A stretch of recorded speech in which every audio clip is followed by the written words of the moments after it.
일단은 뭐 그동안 차익 실현과 목표가 도달한 종목들이 있고요. 앞으로 이 종목들은 4분기 실적이 상당히 좋은 종목들이었다라고 보시면 될 것 같습니다.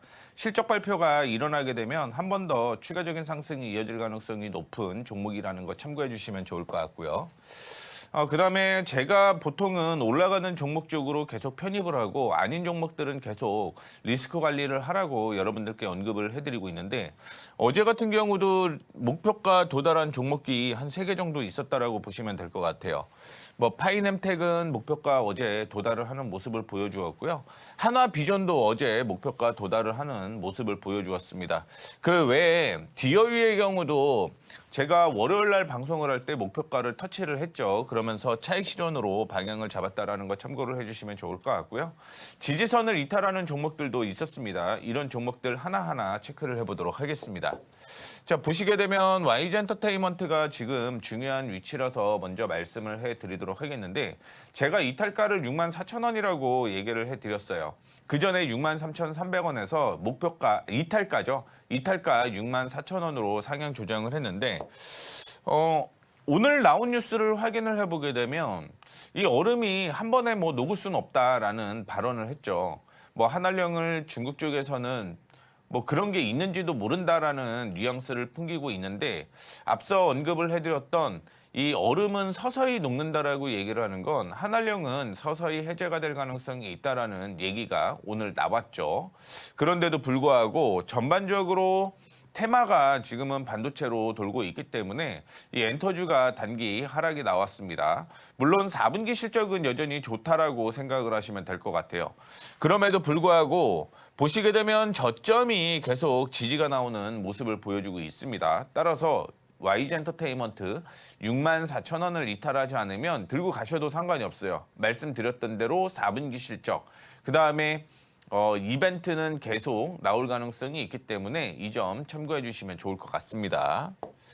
자, 두 번째는 하이비전 시스템을 확인을 해 보아야 될 것 같습니다. 12월 5일, 뭐 한 달 전에 언급을 해 드렸는데 한 달 동안 주가가 횡보를 했어요. 횡보를 하다가 지난 어제였죠. 어제 저항을 돌파를 하게 되면서 올라가는 모습을 보여주고 있습니다. 뭐 앞서 목표가 제시를 해드리는 건 단기적으로는 17,500원대까지는 올라갈 가능성이 있다고 보시면 될 것 같은데 올해 실적이 상당히 좋아질 거예요. 2026년의 실적이 상당히 좋아진다라고 얘기를 하는 건 단순히 17,500원이 목표가가 끝이 아니라는 거죠. 목표가는 여전히 추가 상향을 하면서 끌고 가면 된다라는 거 말씀을 해드리도록 하겠고요. 그렇다라고 한다면 하이비전 시스템의 흐름을 확인해 보게 되면 이탈가도 상당히 올라갈 수밖에 없다라는 걸 얘기를 해드리도록 하겠습니다. 이전에 저항이 지지가 된다라고 하는 것, 즉 이런 흐름이 이어질 가능성이 있다라는 것 때문에 하이비전 시스템 저항 돌파를 했고 이 저항이 지지가 되게 되면 뭐 없던 분들도 매수해도 상관이 없다라는 얘기를 해드리고 싶어서 하이비전 시스템에 대한 얘기를 해드리고 싶었고요.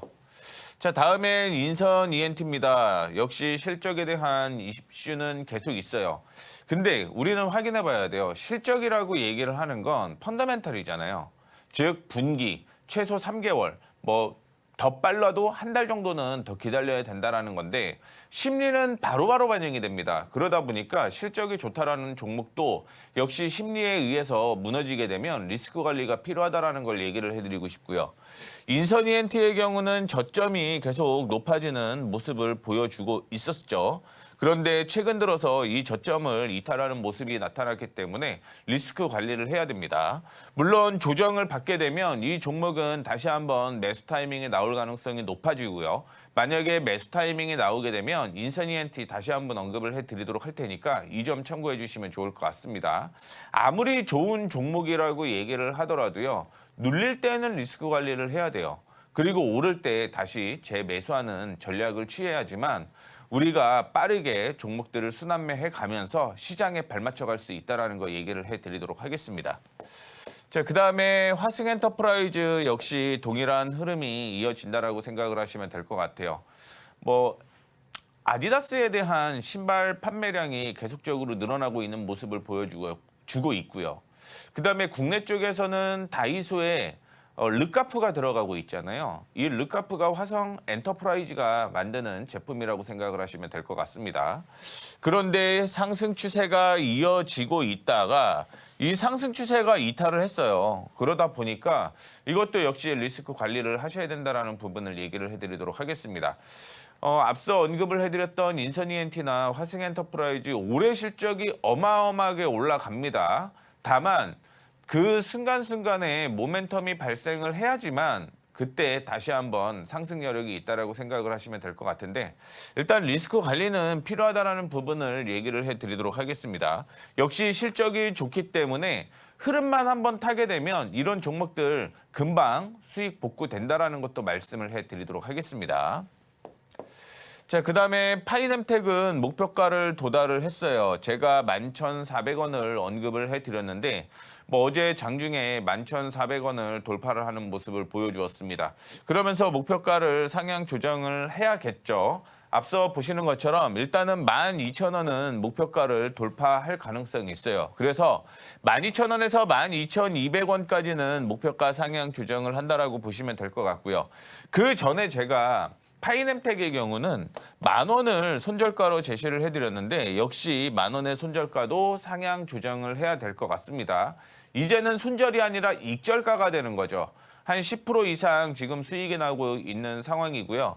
그다음에 2월 달에 역시 모멘텀이 있다라고 얘기를 했습니다. 갤럭시 S26과 함께 그 외에도 애플, 아이폰이 출시가 된다라는 모멘텀이 있죠. 그 모멘텀이 이슈가 되게 되면서 파이nem텍은 추가적인 상승이 충분히 이어질 가능성이 높은 종목이기 때문에 목표가 도달을 했지만 상향 조정을 한다라는 거 참고를 해주시면 좋을 것 같습니다. 목표가와 이탈가 상향 조정을 할 거고요. 제가 말씀을 해드렸던 그 동안 종목들이 변동이 계속되고 있잖아요. 이런 종목들은 2시에 제가 공개 방송을 진행을 하죠. 그러면 새롭게 목표가를 올렸던 가격, 이탈가를 상향 조정한 가격, 이거를 정확하게 공개 방송에서 언급을 해드리도록 할 테니까 제가 언급을 해드렸던 종목 가지고 계셨다고 하면 들어오셔갖고 어떻게 지금 대응을 해야 되는지 확인을 해주시면 좋을 것 같습니다. 자, 그다음에 디어유도 역시 목표가를 도달을 했습니다. 그 이후에 급락이 나오는 모습을 보여주었는데 한알령에 대한 이슈가 나오게 되면서 급락이 나오는 모습이었죠. 역시 실적적인 측면으로는 이슈가 계속되고 있고요. 디어유의 경우는 사실은 한알령이 해제가 조금 늦게 된다라고 하더라도 저는 걱정이 없다라고 보고 있어요. 그 이유는 디어유가 중국 쪽에 텐센트 뮤직과 진출을 해 있잖아요. 그러면서 올해부터 아마 이런 모멘텀이 제대로 반영이 될 가능성이 높습니다. 그로 인해서 디어유가 올해 사상 최대의 실적을 거둘 가능성이 상당히 높다라고 보고 있고 다만 지금은 단기적인 악재인 거죠. 앞서 언급을 해드렸던 4분기 실적과 함께 2026년의 실적이 아무리 좋다라고 하더라도요. 이 심리적인 움직임 때문에 단기 목표가를 도달을 했다라고 하더라도 이렇게 눌릴 수가 있다라는 거죠.